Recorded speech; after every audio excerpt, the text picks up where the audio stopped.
The benefit of Islam. Religion, philosophy, thought, gods which live and die, others which are split into three, Nietzschean pragmatism, Platonic idealism, capitalist economics, communist economics, idealistic spiritualism, Epicureanism, animal instinctiveness. Between all these, a human being stands alone, confused and torn apart. All around is darkness upon darkness. In addition, he cannot quench insistent growing spiritual thirst.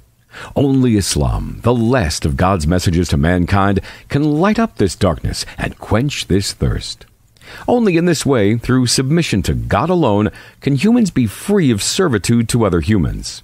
In Islam, there is no intermediary between the Creator and the created. All you have to do is raise your hands and address your Lord regarding what you wish, telling Him your concerns, complaining of your pains, and beseeching Him for your hopes. In Islam, there is a system that ensures that legislation serves its clear purposes. In Islam, you will not find an imaginary utopia based on oppression of the poor or exploitation of the resources of other nations. Instead, there's a single community which spreads across the continents of the world. In this community, people speak many languages, and the color of their skins vary, as do their social classes and education. But when the caller calls them to prayer, they all stand together in one row facing a single direction.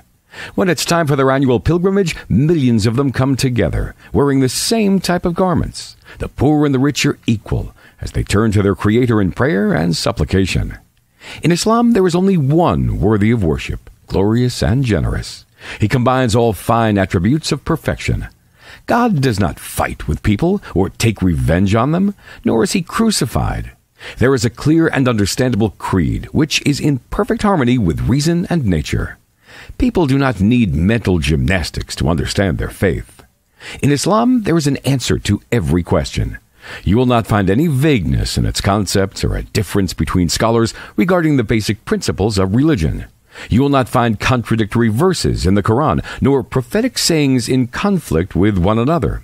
Instead, as God says in the Quran, اليوم أكملت لكم دينكم وأتممت عليكم نعمتي ورضيت لكم الإسلام دينا. Quran, the table, verse 3.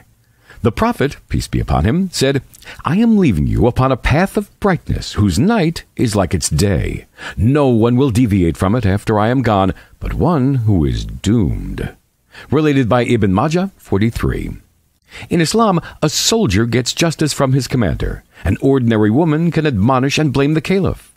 And a judge can rule in favor of a destitute person against the leader of the land. The Islamic community was the first in history to fight for the liberation of other lands. It did not use this as a cover for theft, oppression, and the enslavement of other peoples. In Islam, a father's kind treatment of his daughter, his wife, and his mother ensures his admission to heaven. In Islam, purity is half of faith. Related by Al-Bukhari, 6406, and Muslim, 2694. And God is beautiful. He loves beauty. Related by Muslim 131. In Islam, the believers, in their mutual kindness, compassion, and sympathy, are just like one body. When any organ suffers, the whole body responds to it with wakefulness and fever. Related by Al-Bukhari, 5665, and Muslim 2586. In Islam, there is divine legislation which, as soon as it's implemented, stops the crimes that corrupt society, such as usury, adultery, and theft. There are guidelines which keep Muslims away from everything which corrupts the purity of themselves or ruins their morals, such as envy, spite, lust, and other vices. Islam connects the hearts of Muslims to their Creator with obligatory and voluntary worship.